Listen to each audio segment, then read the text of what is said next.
जय माता दी दोस्तों, आज हम आप लोगों को लेकर चलते हैं जनक उत्सव में।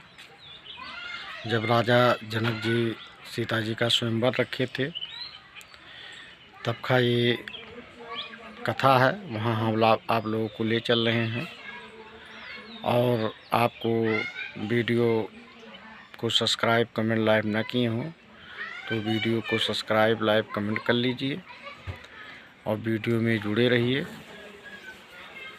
तो चलिए हम शुरू करते हैं।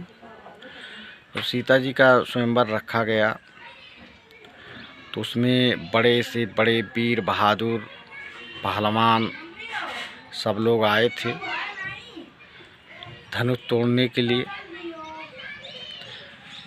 और सीता जी से शादी करने के लिए कि धनुष तोड़ेंगे तो सीता हमारे गले में वरमाला डालेंगी, सीता से हमारा शादी होगा। यही सोचकर बड़े से बड़े वीर बहादुर आए थे, एक से एक पहलवान आए थे और एक पहलवान और भी है उसमें थे लंकापति रावण, जिसको देखते ही सब देवता घबराते थे।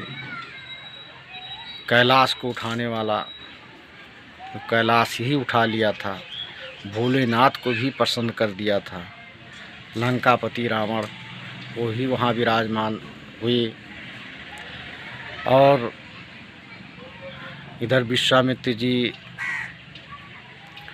राम लक्ष्मण को लेकर वो भी वहाँ पहुँचे, क्योंकि अयोध्या में राजा जनक इतला नहीं दिए थे। इसी की वजह से विश्वामित्र को निमंत्रण मिला था तो साथ में थे, तो विश्वामित्र जी लेकर राम लक्ष्मण को गए थे वहाँ। और बड़े से बड़े वीर बहादुर जब धनुष तोड़ने का समय आया तो उसमें अपना बल सब लोग लगे आजमाने, एक से एक उठी और बल को आजमाने लगे। यही जब शिव जी का ही धनुष, शिव शक्ति उस पर विराजमान है, शिव जी का ही सब है तो धनुष डोलने वाला थोड़ी ना था। अब सब लोग लगे आजमाने, शिव जी अपना और उस पर थोड़ा सा ख्याल कर दिए। अब धनुष इधर का उधर डोलने वाला था ही नहीं। अब सब लोग परेशान हो गए, एक से एक करके जाने लगे और धनुष को आजमाने लगे। अब धनुष इधर का उधर उठने वाला तो था नहीं। अब इधर सीता जी भी परेशान थी कि ऐसे एक एक मोटी मोटी बड़े बड़े पहलवान आते हैं और कोई धनुष को उठा दिया तो मैं इनके गले में वरमाला डालूंगी। सीता जी उसमें परेशान थी और राजा जनक भी परेशान हो गए कि धनुष किसी से उठता नहीं है, कोई इसको उठा ही नहीं सकता है, तो सीता किसके गले में वरमाला डालेंगी। जनक जी उसमें परेशान थे। अब एक से एक करके सब राजा लोग बीत गए, पहलवान बीत गए, धनुष तो उठा नहीं पाए, तो सब एकत्रित हो गए। जो हजारों पहलवानों वहाँ थे, 1000-10,000 पहलवान जो थे वहाँ सब एकत्रित हो गए, इकट्ठा हो गए और इकट्ठा वो मिलकर धनुष को उठाना शुरू कर दिए। शिव जी ने सोचा अब तो और गड़बड़ ही होगा, उन्होंने और थोड़ा निगाह घुमा दिया, धनुष और जाम हो गया और नहीं हिलने वाला था। अब इतने में सब लोग परेशान हो गए, धनुष को उठा नहीं पाए। अब पीछे हट गए, जाकर अपने अपनी जगह पर जहाँ बैठे थे हार मानकर सब लोग बैठ गए। इतने में लंकापति रावण भाई बाकी था उनका, तो वो बढ़े। अब वो जब बढ़े तो सब घबराना शुरू कर दिए कि ये तो कैलाश को उठाने वाला, ये तो उठा लेगा। अब धनुष की तरफ रावण जब बढ़ा तो इतने में देवता लोग कुछ समझ नहीं पाए तो आकाशवाणी कर दिए कि रावण तुम्हारे लंका में हाहाकार मच गया। अब रावण क्या करे, अब सुना कि हमारे लंका में आफत आ गया, हाहाकार मच गया, सब परेशान हो रहे हैं।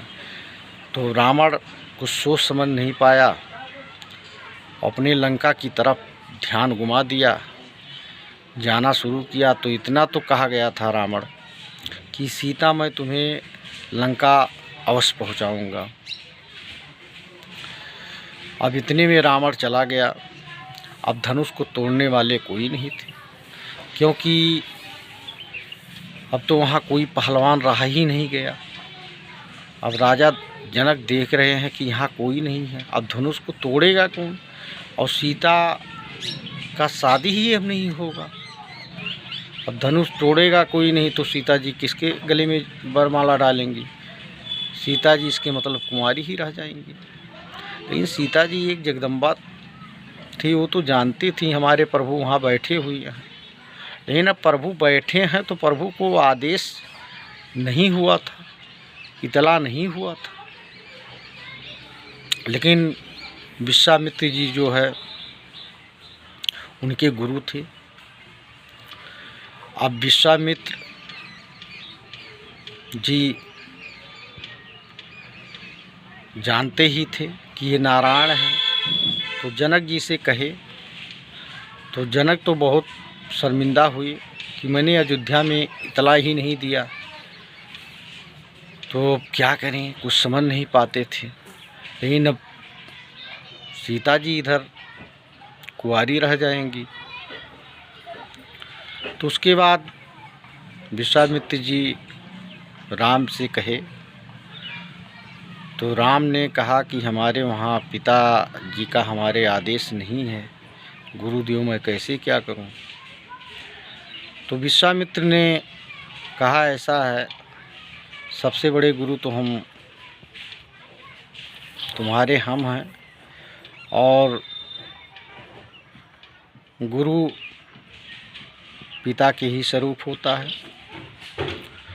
तो आदेश दिए, राम जी गुरु का आदेश नहीं काटे, उसका पालन किए। उठे राम जी वहाँ, और जब राम जी वहाँ उठे तो भोलेनाथ कैलाशपति जो है अपना डमरू बजाते हुए अपना शक्ति वहाँ से हटा लिए। अब इतने में राम जी उठे और धनुष को उठाए और धनुष तोड़ दिए। अब धनुष टूटते हुए अब सारा ब्रह्मांड सब लगा हिलने कांपने। इतने में परशुराम बहुत क्रोधित होकर वहाँ पहुँच गए। अब परशुराम जी बहुत इतने क्रोधित हो गए कि जिसको पाएंगे उसको मार ही डालेंगे, इतने क्रोध में थे। तो अब किसी का बात मानने वाले परशुराम जी थे नहीं।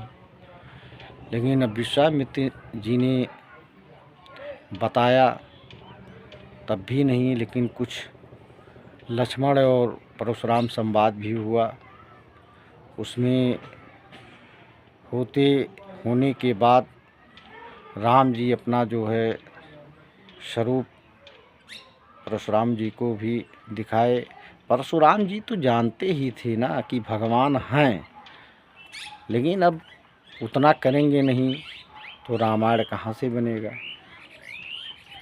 तो लक्ष्मण परशुराम संवाद भी हुआ दोस्तों, और उसके बाद अपना स्वरूप राम जी परशुराम जी को दिखाए। उसके बाद परशुराम जी वहाँ आशीर्वाद दिए और उसके बाद वहाँ से वो चल दिए। और वहाँ सीता जी राम जी के गले में जयमाला डाली और वहाँ जयमाला डाली।